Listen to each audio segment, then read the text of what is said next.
Bueno, muy buenas tardes. Creo que ya tengo ahí la presentación, perfecto. A ver si pasa. Nada.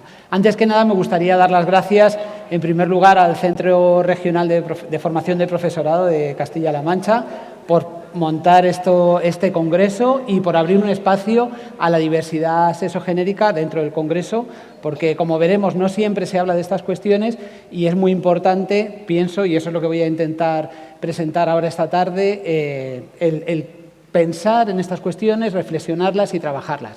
También dentro del centro, por supuesto, dar las gracias a todas las personas que trabajan en él y en concreto a Fátima y especialmente a Juanjo, que está por ahí detrás, que me ha tenido mucha paciencia para que pudiera estar aquí y se lo agradezco muchísimo. Y todas estas personas que están detrás, que hacen que esto funcione como un reloj. Y, por supuesto, daros las gracias a todas las personas que habéis venido, que estáis pasando aquí el viernes por la tarde, el sábado, ahora por la tarde, que podéis haber estado en otros sitios y estáis en este congreso formando, reflexionando con el tema de la innovación docente y cómo ser mejores docentes y cómo crear espacios educativos donde tengamos un espacio, donde tengamos lugar todas las personas. Lo que os vengo a contar, como han dicho los presentadores, Rodri, yo trabajo en la Universidad Complutense de Madrid. En la universidad, además de dar clase, también hacemos investigación y lo que os vengo a contar tiene que ver con distintas investigaciones que hemos hecho en equipo, en el grupo de investigación en el que yo trabajo, sobre qué pasa con las personas que son lesbianas, gays, bisexuales, trans, intersex, asexuales, no binarias. De todo esto es lo que vamos a hablar en este ratito, en estos 40 minutos, y lo que os cuento no es solo algo que yo haya trabajado, sino que forma parte de ese trabajo colectivo y por eso muchas veces os voy a hablar en plural. Bueno, aquí están algunas de las publicaciones, pero quería empezar haciendo notar que no fue hasta el año 2012 cuando la UNESCO, que es el organismo de Naciones Unidas para la Educación, sacó este informe que tenéis ahí en la pantalla. Por primera vez habló de acoso escolar por homofobia y transfobia. Fijaros, hasta el año 2012 no se había sacado nada en la UNESCO sobre esta cuestión. Y un elemento que yo creo que es muy importante, este informe lo que dice es que el acoso escolar por homofobia y transfobia es un problema universal. Es decir, que se da en todos los centros escolares, en el ámbito rural, en el ámbito urbano, en todas las clases sociales, etcétera, etcétera, etcétera. Y además que impide el acceso a un derecho humano universal, que es el derecho a una educación de calidad. Y que no solo afecta a las personas que sufren este tipo de acoso, sino también a quienes agreden, a quienes son acosadores o acosadoras, a quienes son testigos, a las familias, es decir, que al final afecta a toda la comunidad. Y hace ya 2 años, se aprobó la LOPIBI, seguro que habéis oído hablar de esta ley, que es la Ley de Protección Integral a la Infancia y a la Adolescencia, y la primera frase de la ley dice: la lucha para erradicar la violencia contra la infancia y la adolescencia es un imperativo de derechos humanos. Es decir, que nos corresponde proteger a la infancia y a la adolescencia de cualquier tipo de violencia. Y hablamos de derechos humanos y muchas veces parece que estamos hablando de esta cuestión, ¿no?, de la Declaración Universal de los Derechos Humanos, de Nueva York, allí de Naciones Unidas. Y me gusta mucho esta frase de Eleanor Roosevelt, en la que no os la voy a leer entera, pero básicamente viene a decir: si no conseguimos que los derechos humanos sean realidad en el entorno cotidiano de cada persona, es decir, en el lugar donde trabajamos, en nuestro vecindario, en la escuela, los derechos humanos no existen. No existen. Si un niño, una niña, cualquier persona que está en un centro educativo está sufriendo violencia, no se siente reconocida, está siendo excluida, para esa persona, en ese contexto, los derechos humanos no existirían, ¿no? Y seguro que habéis escuchado esto muchas veces. Cuando hay un problema de, el sexismo, esto se arregla en la escuela. El racismo, la escuela. La homofobia, lesbofobia, bifobia, transfobia, la escuela, ¿no? Parece como si la escuela fuera, y dentro de la escuela normalmente el profesorado, fuera la responsable o la única responsable dentro de nuestra sociedad de resolver todos estos retos, todas estas desigualdades que vivimos en nuestra cotidianidad, ¿no? El título de esta presentación es esta idea, ¿no?, de las oportunidades educativas. En primer lugar, rescatar, igual que he comentado antes, que cuando existe un momento de alguna agresión, de acoso, de violencia, no solo afecta a la persona que lo sufre, la solución no solo está en manos del profesorado. La solución también es responsabilidad de toda la comunidad educativa. Y nuestra propuesta es que cuando hay algún tipo de estas situaciones, cuando hay algún conflicto, cuando tengamos en el centro escolar o en nuestro aula tengamos alguna persona que es gay, lesbiana, bisexual, trans, alguna familia que es LGBT, alguna situación que viene dada por un chico que a lo mejor tiene una expresión de género muy femenina o al revés, veamos esto no como un marrón, vaya problema que tenemos, sino que lo veamos como una oportunidad para educar. Somos educadores y educadoras y se supone que estamos para eso. Entonces, cuando exista algún tipo de estas situaciones, que sea una oportunidad para trabajar la diversidad, ¿no? A ver si pasa. Una compañera le vi un día esta bolsa, ¿no?, de Teachers are the real influencers, que me parece que es muy interesante, ¿no?, porque estamos hablando de los influencers y estábamos con Clara hoy en la comida, que también decía esto, que va a hablar luego. Y en verdad, los maestros, las maestras, los y las profes, el profesorado, especialmente en primaria y en secundaria y en infantil, pasamos con los chicos y las chicas la mayor parte del tiempo de sus vidas y somos una referencia, no solo por el tiempo que pasamos con ellas y con ellos, sino por el papel que jugamos, ¿no? Y yo creo que eso es un privilegio. Fijaos, yo incluso trabajando en la universidad, para mí, ahora vamos a estar aquí hablando 30, 40 minutos y os voy a contar una serie de cosas. Como somos tantas personas no podemos hacerlo muy interactivo, pero cuando empieza el curso, y digo, tengo por delante 15 semanas donde voy a trabajar 4 horas a la semana con mi alumnado, una serie de temas. Yo, por ejemplo, doy antropología del género y digo, joder, qué privilegio, ¿no? Qué privilegio que podamos leer texto, que podamos hablar, que podamos ver películas y qué oportunidad tan grande. Cuanto más la vuestra, que pasáis muchísimo más tiempo con el alumnado, que tenéis una relación como mucho más intensa y, como he dicho antes, específicamente, además, en el caso de infantil y de primaria, hay un vínculo afectivo mucho más potente que nos convierte en verdaderos y verdaderas influencers, ¿no? O sea que no somos la solución a todos, pero sí que estamos en un lugar de privilegio para poder arreglar estas cuestiones, ¿no? O para poder aportar en ese cambio social. Vuelvo a la ley, a la LOPIBI, porque me parece muy importante que cuando hablamos de diversidad sexogenérica, es decir, orientación sexual, identidad de género, expresión de género, características sexuales, parece como si esto no se tuviera que hablar en la escuela, ¿no? O hay gente que tiene miedo a que esto se aborde en los centros educativos. Pues no, no solo la ley nos permite hablar de estas cosas, sino que la ley nos obliga. Os vuelvo a decir, os traigo este párrafo de la LOPIBI. Los niños, niñas y adolescentes tendrán derecho a que su orientación sexual e identidad de género, sentida o expresada, sea respetada en todos los entornos de vida, así como de recibir el apoyo y asistencia precisos cuando sean víctimas de discriminación o violencia por tales motivos. Entonces, si trabajáis estas cuestiones, estáis cumpliendo la ley, ¿vale? Y si acompañáis y respetáis a los chicos y chicas, y chiques, luego hablaremos de esto, en su orientación sexual, en su identidad de género, estáis cumpliendo la ley. Y también desde nuestro equipo de investigación, cuando hacemos formación o cuando hacemos investigación, partimos de una premisa que a veces puede sonar un poco así fuerte, ¿no? Y es que, bueno, nadie nace sexista, homofóbico, transfóbico, racista, no existe el gen del racismo, no existe el gen de la homofobia, no existe el gen del sexismo. Y, sin embargo, todas las personas hemos sido educadas en ese sexismo, en la homofobia, en el racismo, y lo seguimos recibiendo constantemente esos mensajes cada día. Bueno, afortunadamente, como digo, gracias por estar aquí, porque entendemos que queremos dejar de serlo, ¿no? Pero me parece importante partir de ahí porque esto nos lleva a dos cuestiones. En primer lugar, igual que ser mujer no te exime de reproducir el sexismo, ¿estáis de acuerdo, no? Es decir, el sexismo muchas veces las propias mujeres lo podemos reproducir. Lo mismo pasaría con la cuestión de la homofobia, lesbofobia, bifobia, transfobia, etc. Las personas LGBT, ser LGBT, no te exime de reproducir la LGTB-fobia. Esa sería una cuestión. Y la segunda cuestión es que partir de esta base nos hace tener las alarmas activadas para decir dónde está mi sexismo, dónde está mi racismo, dónde está mi homofobia, dónde está mi transfobia. Más bonito lo dice Nelson Mandela, ¿no?, en esta frase que dice: nadie nace odiando a otra persona por el color de su piel o su origen o su religión.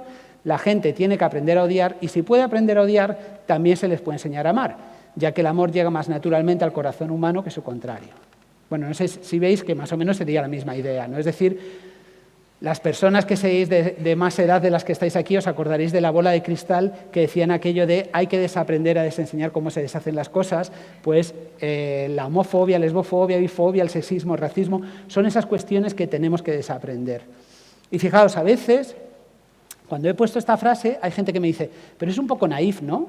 Eso de que el amor llega más naturalmente al corazón humano que su contrario. Y yo digo, bueno, no lo dice cualquier persona, que lo dice Nelson Mandela.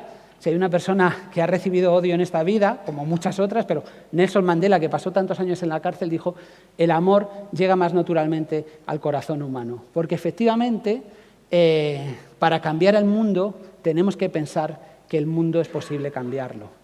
Estaba preparando la presentación de hoy, estaba viendo una ponencia que pusieron el año pasado que decía que los y las docentes tenemos que ser optimistas. El pesimismo no cambia el mundo. Y muchas veces en los centros escolares nos encontramos con estos discursos de el sexismo siempre va a existir, siempre va a haber LGTB-fobia, estamos peor que nunca, no se puede hacer nada. Yo creo que es importante pensar que el cambio es posible, sobre todo porque las personas que sufrimos las consecuencias de esos sistemas de discriminación, de esos sistemas de subordinación, de esas violencias, no nos podemos permitir el lujo de caer en el pesimismo. Yo recuerdo una vez en un programa que me invitaron de la radio, entonces un periodista dijo: es que la homofobia siempre va a existir. Y yo le dije: usted se puede permitir el lujo de pensar que la homofobia siempre va a existir, porque usted no la sufre. Pero yo sí la sufro y yo voy a luchar para que cambie. Y mejor mañana que pasado, que dentro de un mes o que dentro de 2 años, ¿no? Yo creo que esta idea es una de las que os quería transmitir. Y otra idea importante es lo de visibilizar. Fijaos, igual que el pesimismo es un instrumento social para mantener las desigualdades, la invisibilización también es otro instrumento para mantener las desigualdades. Lo que está invisible no se habla, no se aborda, no se intenta cambiar, ¿no? Y en el tema de la diversidad LGBT vemos que existe muchísima invisibilización, ¿no? Y seguro que lo veis en los centros escolares. Fijaos, ¿sabéis de dónde es esta? A lo mejor lo habéis visto. Esta es una pancarta que dice: no queremos que calléis bocas, queremos justicia. Esta pancarta la han puesto en el centro de Sallent. Habéis escuchado a las 2 personas que se han suicidado. Bueno, que se ha intentado suicidar y una persona se ha suicidado. Estos son los compañeros y compañeras de esas personas, que en su centro están diciendo: dejad de invisibilizar esto, queremos hablar de esto y no queremos que esto se tape y que no se diga qué es lo que ha pasado aquí y por qué ha pasado. Las familias, por ejemplo, que están formadas por personas lesbianas, gays, bisexuales, trans, una de las quejas que tienen es que en los libros escolares, no sé si os habéis dado cuenta, pero nunca aparecen familias de 2 mamás, de 2 papás. Ni siquiera aparecen personas homosexuales, bisexuales, transexuales, lesbianas. ¿Por qué? Si entre el 10 y el 15% de la población es LGBT, ¿por qué no estamos en los libros de texto? Hay un compañero, Esteban López Medina, defendió su tesis hace un par de años, que estudió 32 libros de texto de inglés, los más usados en secundaria a nivel estatal. Y los estudió uno por uno, página por página, página por página. La diversidad sexogenérica no aparece en los libros de texto. De ese año, pero dijo: bueno, pues venga, voy a abrir el foco y voy a buscar de otros años. Buscando, encontré un libro del año 2003, Framework, ahí lo tenéis, que al hablar del tabú aparecía una pareja de 2 chicos, ya lo veis ahí, que parece que son pareja, ¿no? En actitud cariñosa, podríamos decir. Fijaos en qué temática sale. Y eso es lo único que encontró en todos los libros de texto de inglés. Bueno, esta es la edición del año 2003. En la siguiente edición, del 2005, esa imagen desapareció. y sustituyó por una pareja heterosexual que ellos sí se besaban en la boca, para que veáis cómo hay una invisibilización que es intencional, o sea, que no es algo que no pase porque no tiene que pasar, sino que realmente existe esta invisibilización.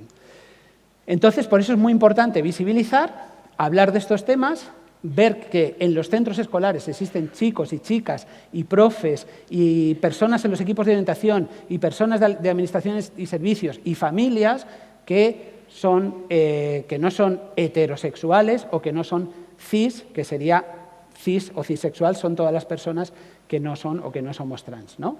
Y otro elemento muy importante es ver, le voy a dar para atrás que me he pasado, que cuando hablamos de homofobia, lesbofobia, bifobia, transfobia y todo esto, esto forma parte del sistema sexogénero. Esto forma parte de las violencias para mantener las desigualdades entre hombres y mujeres. Este sistema sexogénero que ya desde antes de nacer, cuando vemos a una persona embarazada, ¿qué es lo que le preguntamos? ¿Qué tal estás? ¿Cómo lo llevas? ¿Tenía muchas ganas? No, no, no, no. Eso no lo preguntamos porque lo más importante, todavía no hemos nacido y lo más importante es que nos pongan la etiqueta de niño o de niña, porque toda nuestra sociedad está basada en eso. Y si te ponen la etiqueta de niño, vas a tener que hacer lo que tu sociedad y en ese momento se considere masculino, y si te ponen la etiqueta de niña, vas a tener que hacer lo que se considere femenino. Esto es una arbitrariedad histórica total. O sea, porque, por ejemplo, lo del rosa y el azul, sabéis que es actual y occidental. En muchas culturas el rosa y el azul no pintan nada, no tienen que ver con lo masculino o femenino. En nuestra propia cultura, por ejemplo, si veis las vírgenes, la mayoría, los mantos que llevan y los ropajes que llevan son azules, porque históricamente el azul se identificaba con la feminidad, ¿no? O, yo qué sé, por ejemplo, el tema del fútbol. En nuestra cultura, ese deporte está bastante masculinizado. Sin embargo, por las películas vemos que en Estados Unidos es un deporte de chicas. Lo llaman soccer, es un deporte de chicas, femenino, porque los chicos juegan al fútbol americano, ¿no? Y luego, también muy importante, no basta con que seas hombre, seas masculino o seas mujer y seas femenina, sino que si eres hombre tienes que sentir atracción y deseo sexual por las mujeres, y si eres mujer tienes que sentir atracción y deseo sexual por los hombres. Y aquí hay como una línea. Si tú cumples con todo esto, estás en la norma y tienes el privilegio de la normalidad, entre comillas. Bueno, los hombres más que las mujeres, porque sabéis que estamos en este sistema que es el patriarcado, por eso las mujeres están más abajo, que las mujeres pues sufren más violencia, menores sueldos, bueno, todo esto que nos ha enseñado el feminismo, ¿no? Pero en la medida en que tú cruces esa línea, vas a sufrir el estigma. ¿Para qué? Para que vuelvas al lugar que se supone que nunca tenías que haber dejado. Y si resulta que a ti, al nacer, te pusieron la etiqueta de mujer y tú dices, es que yo no soy una mujer, es que soy un niño, es que soy un varón, estás cruzando esa línea y vas a sufrir la violencia social para que vuelvas al lugar que te corresponde. Es que si a ti te pusieron la etiqueta de varón y resulta que tú haces cosas que en tu cultura, en esa sociedad, se consideran femeninas, pues yo que sé, que te gusta Frozen, la purpurina, que te gusta, yo qué sé, las hadas, el maquillaje, bailar, cosas que en nuestra cultura se considera que son de mujeres, problema, porque estás cruzando esa línea y vas a sufrir el insulto, la violencia, para que vuelvas a tu lado, ¿no? Y lo mismo si eres un chico al que le gustan los chicos sexualmente o una chica a la que le gustan las chicas. Ojo, que estos tres niveles no van necesariamente unidos. Por ejemplo, puede ser un chico, que, como hemos dicho, que te gusten cosas femeninas, que te guste jugar con muñecas, que te guste el rosa, y hay gente que dice, ¿será que es una niña trans? ¿Será que es un niño gay? ¿No? Esto lo habréis oído. Pues bueno, lo que tenemos que crear es unas condiciones en los centros escolares y en todos los ámbitos de la vida de esta persona para que si es un niño gay lo pueda decir y se pueda expresar, si es una niña trans lo puede decir y se puede expresar, y si es un niño que ni es gay ni es trans y simplemente le gusta el rosa, las Frozen y las muñecas, también lo pueda expresar. Es decir, que acompañemos en ese proceso, pero que no seamos desde fuera quienes digamos, quienes le pongamos tampoco la etiqueta, ¿no? Sino que le dejemos a esa persona que sea ella la que vaya explorando y la que decida dónde se sitúa. Bueno, fijaos que hablamos desde el concepto de diversidad, que a día de hoy, en nuestra cultura, la diversidad se considera algo positivo, ¿no? Es una de las principales características del ser humano, y si hay algo diverso en el ser humano es nuestra sexualidad. lo que nos gusta sexualmente, lo que nos excita, hacia quién sentimos atracción y deseo sexual. Eso es muy, muy, muy diverso. Pero ojo, que la diversidad somos todas las personas, porque a veces tendemos a pensar que la diversidad son los otros, ¿no? ¿Nos ha pasado que dicen la diversidad funcional? Y parece que solo son las personas con algún tipo de discapacidad. No, no, no, la diversidad funcional somos todas las personas. Cuando hablamos, por ejemplo, de la diversidad sexogenérica, las personas heterosexuales también son diversas. No sé si conocéis a alguna persona heterosexual. Si no la conocéis, yo os animo a que conozcáis personas heterosexuales. Son gente maja, son buena gente, en serio, o sea, de verdad. No tengáis reparos con las personas heterosexuales y además si las conocéis veréis que no todas son iguales, que las personas heterosexuales también son diversas al interior de sí mismo. ¿A que esto no suena raro? Hablar así, bueno, pues así se habla normalmente, constantemente, y estamos acostumbrados las personas lesbianas, gays, bisexuales y trans que hablen de nosotros. Siempre somos los otros, ¿no? Siempre somos las personas que hay que aceptar, que hay que respetar. No, no, es que nosotros también somos parte de ese nosotros y de nosotras y de esa diversidad, ¿no? Pero bueno, esta idea de que no partamos siempre de la homofobia, de lo negativo, sin olvidar que este tipo de situaciones existen. Cuando lo trabajemos en el aula, la propuesta sería partamos de lo positivo, que es la diversidad y que es algo que nos enriquece individualmente y colectivamente. Y bueno, fijaos, cuando hablamos de homofobia, lesbofobia, bifobia, transfobia, todos estos conceptos que nosotros ponemos bajo el paraguas de prejuicios sexogenéricos, o habréis escuchado la expresión LGBTI-fobia, estos conceptos tienen que ver con un sistema, como os he dicho antes, de violencia y discriminación que comienza con la exclusión, que te dejen de lado, que nadie te hable, que nadie se te acerque. Eso ya es una forma de acoso. Imaginaos en un centro escolar, imaginaos siendo un adolescente que toda la gente de su clase la deja de lado, en el trabajo también. Eso ya es una situación de exclusión, eso ya es una situación de acoso. Y a partir de ahí, los rumores, los comentarios, si será o no será, los insultos, las amenazas, que te roben, que te peguen, que te agredan, que te den una paliza, que te maten o que te suiciden. Ese sería ese continuo de que como ocurre con la violencia de género, cuando te colocan en ese lugar, te expones a todo ese continuo que va desde la exclusión hasta lo que acabamos de ver, como puede ser el suicidio, que mucha gente lo llama un asesinato social. Y fijaos que hablamos de homofobia, lesbofobia, bifobia, transfobia, y todo esto, aunque usamos esas expresiones porque son las que entendemos comúnmente, pero no son fobias, porque la fobia es algo que me pasa a mí individualmente.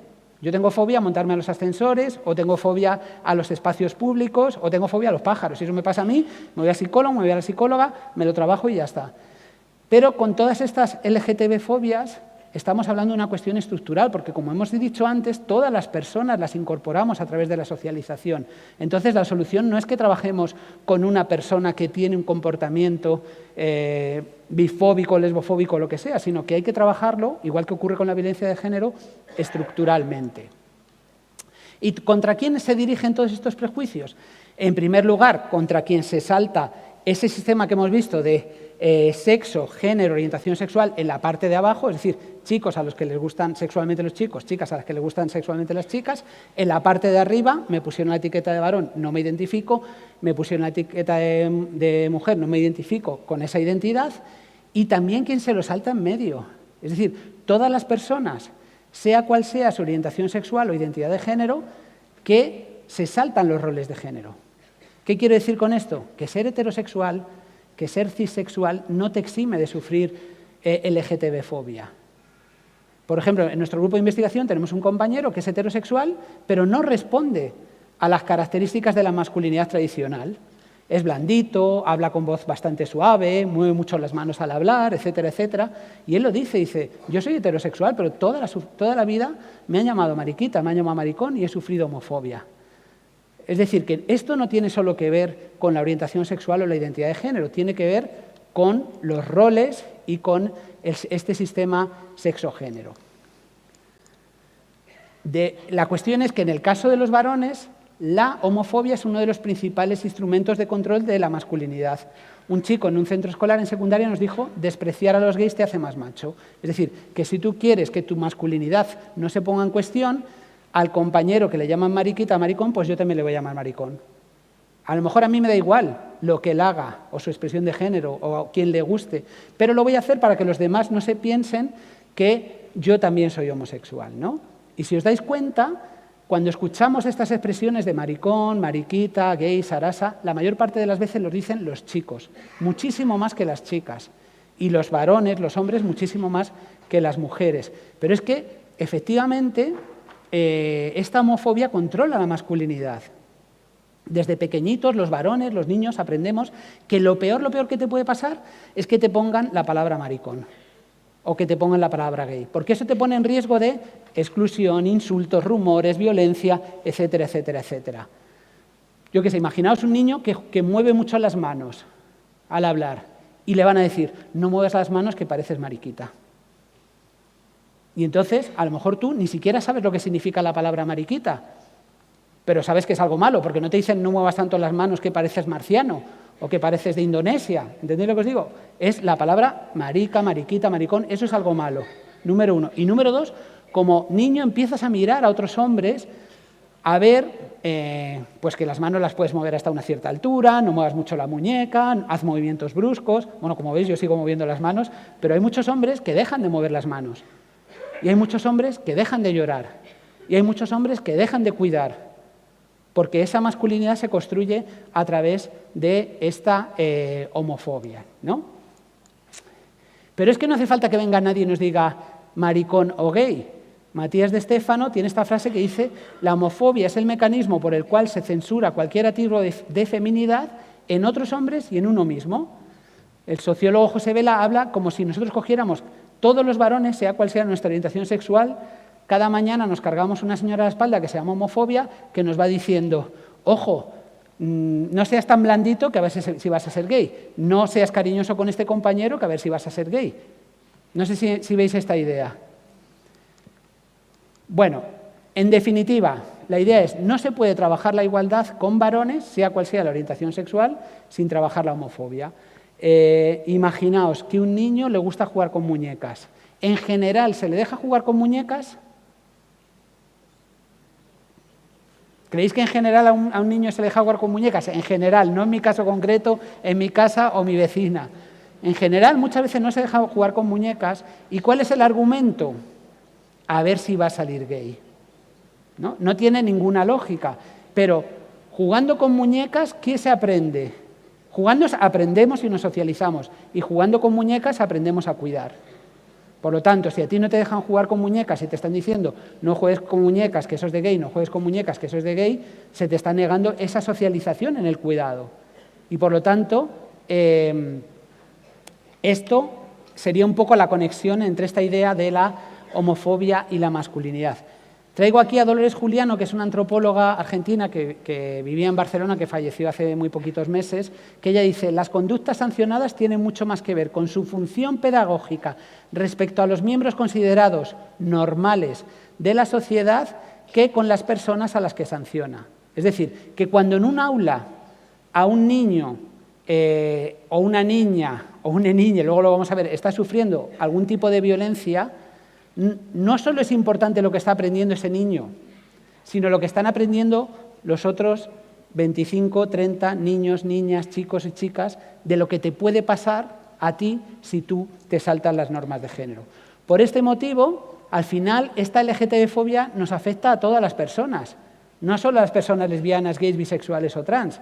Stuart Mill dice que la educación, que el ser humano es como un árbol y la educación debería facilitarnos que nosotros pudiéramos crecer en todo nuestro potencial, en todas nuestras capacidades. Y la homofobia, la lesbofobia, la bifobia, la transfobia sería como esas tijeritas que nos van cortando. Ah, ¿que eres niño y te gusta el ballet? Pues en esta cultura no, te corto la ramita. ¿Que eres niña y te gusta el fútbol y no estás en Estados Unidos? Pues te corto la ramita. Y así nos van como convirtiendo en pequeños bonsáis, ¿no?, en miniatura de lo que podíamos haber sido, ¿no? Por eso es muy importante, pienso, que en la educación trabajar estas cuestiones. Y hemos hablado de homofobia y de varones y hablamos de LGBT, pero ojo, porque no es lo mismo ser lesbiana que ser gay, que ser bi, que ser trans, ¿no? Por ejemplo, está la lesbofobia, que sería la discriminación que sufren las chicas y las mujeres lesbianas, que están más discriminadas que los hombres gays por ser mujeres y más discriminadas que el resto de mujeres por ser homosexuales. Uno de los, por ejemplo, ejemplos de esta discriminación específica que sufren las chicas y las mujeres lesbianas, en una de nuestras investigaciones preguntábamos en los centros escolares, ¿qué harías si tu compañera fuera lesbiana? El 13% de los chicos dicen intentar ligar con ella. Eso es acoso sexual, porque tú eres una chica y dices no siento atracción ni deseo sexual por los hombres y hay hombres que se sienten interpelados a intentar ligar contigo. No sé si lo veis, que en una aula serían más o menos 1 o 2. ¿Por qué ocurre esto específicamente con las mujeres lesbianas? Uno lo que llaman esta idea de, bueno, es que eres lesbiana porque nunca has probado tener sexo con un varón. Yo te voy a violar, que son lo que se llaman las violaciones correctivas, y te voy a convertir en heterosexual. Y esto es una de las principales violaciones de los derechos humanos de las mujeres lesbianas en el mundo. 2, por el porno. Fijaos, cuando cruzábamos esta pregunta con la edad, según va avanzando la edad, cada vez hay más chicos que intentarían ligar con una compañera si fuera lesbiana. Esto se aprende. La página web esta, Pornhub, saca cada año un ranking de las categorías más vistas en el porno, de la gente que ve porno a través de Internet de esta página web. Fijaos, la segunda categoría más buscada es lesbiana. Y esto se repite todos los años. Y el tercer elemento sería que el cuerpo de la mujer muchas veces no se respeta si no hay un varón al lado. Y esto es una experiencia que probablemente muchas mujeres habéis vivido, ¿no? Es decir, que esto de que hay un grupo de chicas y viene y dice, ¿qué hacéis aquí solas?, ¿no? O que alguien está intentando ligar contigo y aparece un compañero y dice, ay, perdona, que no sabía que estaba contigo, aunque tú no quieras estar con esa persona. Bueno, seguro que es una experiencia que habéis vivido. Las personas bisexuales también viven situaciones distintas que las personas lesbianas y gays. Por ejemplo, en este sistema, cruzar esa línea, mal, pero hay algo peor, que es estar en los dos lados, ir de un lado a otro, quedarte en medio, porque eso pone más en cuestión el sistema. Y las personas bisexuales tienen muchísimas más dificultades de reconocimiento para encontrar pareja y otros retos específicos que hay que tener en cuenta. Las personas trans lo estamos viendo y son, dentro de todo el colectivo LGBTI, las que se exponen a más situaciones de rechazo y de violencia, tanto en los centros escolares como fuera de ellos. Las personas trans, por ejemplo, tienen muchas más posibilidades de pensar en el suicidio que el resto de personas.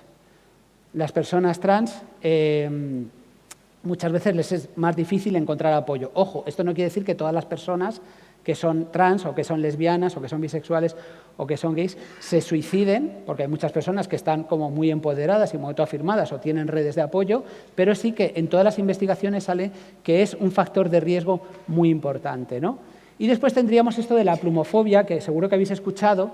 Está bien que seas gay, pero sé masculino, ¿no? Está bien, te permito que te lo saltes por la parte de abajo, pero no hables en femenino, no muevas las manos, sé un hombre masculino. O está bien que seas lesbiana, pero chica, píntate, arréglate, no me lleves esas camisas de cuadros. Es decir, sé lesbiana, pero sé femenina.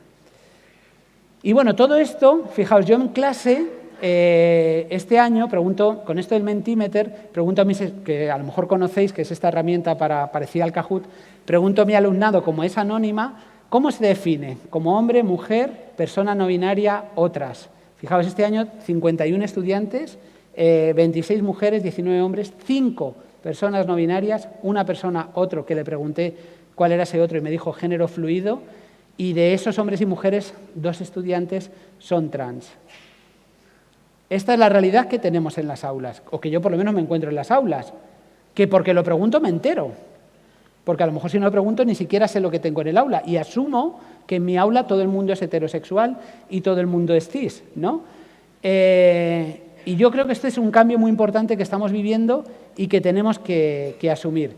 Voy a pasar un poco estas diapositivas porque no me queda mucho tiempo y me gustaría terminar hablando de esta idea de la heteronormatividad, ¿no? Que es esta cosa de pensar que todo el mundo es cis, pensar que todo el mundo es hetero y que cuando llegamos a un aula o cuando llegamos ¿cómo se llama esto?, a la sala de profes, todo el mundo que está allí es heterosexual. Yo creo que es importante romper con esta idea y tener en cuenta que somos diversos y que en los centros escolares también hay personas diversas. Se me han bailado ahí las letras, pero ahí ponía yo esta cuestión de la LGTBI-fobia pasiva. Fijaos, y esto diréis, pero si han cambiado mucho las cosas. Y claro que han cambiado las cosas. Y claro que no estamos igual ahora que hace 20 años o 30 años. Y resulta que hay encuestas y sale que el 80% de la población en España es respetuosa con la diversidad LGBTI. Y eso está muy bien, porque probablemente un chico o chica que sea LGBTI, que esté en el aula, no tenga a toda la clase o a la mayoría de la clase en contra. Pero resulta que si yo tengo a 1, 2 o 3 compañeros o compañeras que me están haciendo la vida imposible, que me están insultando, y que ese 80% que es respetuoso no hace nada, incluido al profesorado, lo que estoy permitiendo es que se mantenga la ley de la LGTB-fobia, se mantenga ese rechazo de una minoría, ¿no? Otro elemento que se ve aquí, que no se ve porque se han juntado las letras, es el contagio del estigma. Ese miedo que tenemos a que si trabajamos estas cuestiones, los demás se piensen que nosotros también somos LGBT y se nos contagie el estigma, que esto no pasa en otro tipo de situaciones, tanto en el alumnado como en el profesorado. A ver si consigo. Os traigo esta historia rapidísima que me contó una compañera que vino un día un chico que estaba casado con una mujer, con hijos, etcétera, etcétera, y de repente empieza a aparecer en el centro con una bolsa de estas de la bandera del orgullo. Y empiezan los rumores, pero fulanito, pero si es hetero, pero se habrá vuelto gay, pero ¿qué ha pasado? Y de repente alguien ya le pregunta, oye, fulanito, ¿es que eres gay ahora? Y él dice, no, ¿por qué lo dices? Ah, no, como te hemos visto con esa bolsa. Y él dice, bueno, soy heterosexual y creo que lo mínimo que podemos hacer las personas heterosexuales por nuestros compañeros y compañeras y por nuestro alumnado que es LGBT es llevar una bolsa, ¿no? Pero para que veáis cómo existe este estigma, ¿no? Y traigo esta frase que dice Pedro, un compañero de Canarias, no hace falta ser ballena para ser de Greenpeace y no hace falta ser LGBT para defender los derechos de todas las personas, sea cual sea nuestra orientación sexual.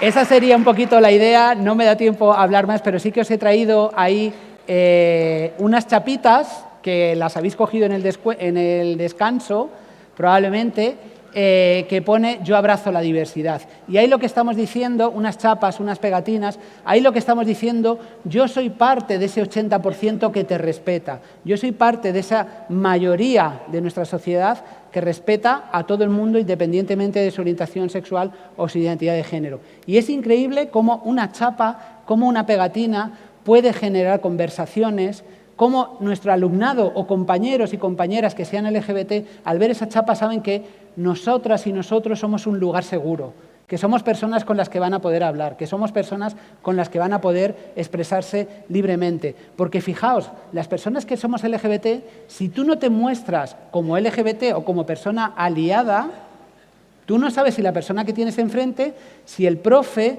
o el compañero o tu compañero de pupitre es del 80% que sí respeta o del 80% que no respeta. Por eso es muy importante visibilizarnos. No solo visibilizar estas situaciones, sino visibilizarnos como personas aliadas y como personas respetuosas. Porque si no, hay muchísimas consecuencias de este acoso por LGTBI-fobia. El año pasado, hace 2 años, ¿os acordáis del asesinato de Samuel? Esta semana, tristemente, una de las personas que se han suicidado en Sallent, lo veis ahí abajo, una de las gemelas de Sallent quería que le trataran como chico y le llamaran Iván, y ese ha sido uno de los principales motivos de su suicidio.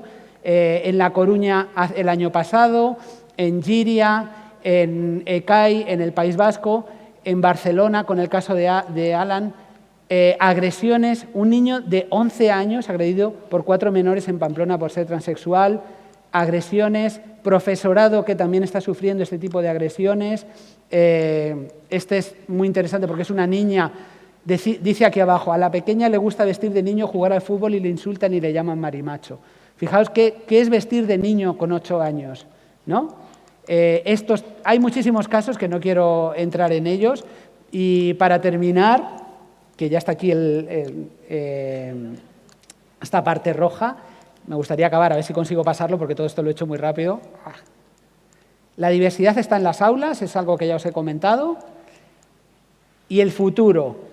Nuestro alumnado LGBTI está ahí, ya no piensa que va a ser infeliz, ya sabe que va a tener una pareja del mismo sexo, que puede tener una familia, que puede tener hijos, igual que el resto de estudiantes. Cada vez hay más personas que desbordan esto del LGBTI y seguro que habéis escuchado en clase, es que yo soy pansexual, es que yo soy demisexual, es que yo creo en el poliamor. Fijaos, el 1,3% de los chicos y chicas se definen como no binarios y toda esta diversidad está en nuestros centros. Démosle espacio, si no sabemos lo que es, preguntémosle qué significa ser demisexual, qué significa ser feisexual. Si no, lo miramos en la Wikipedia, que no pasa nada, pero sobre todo, y lo más importante yo creo que es que abracemos la diversidad. Nada, muchísimas gracias.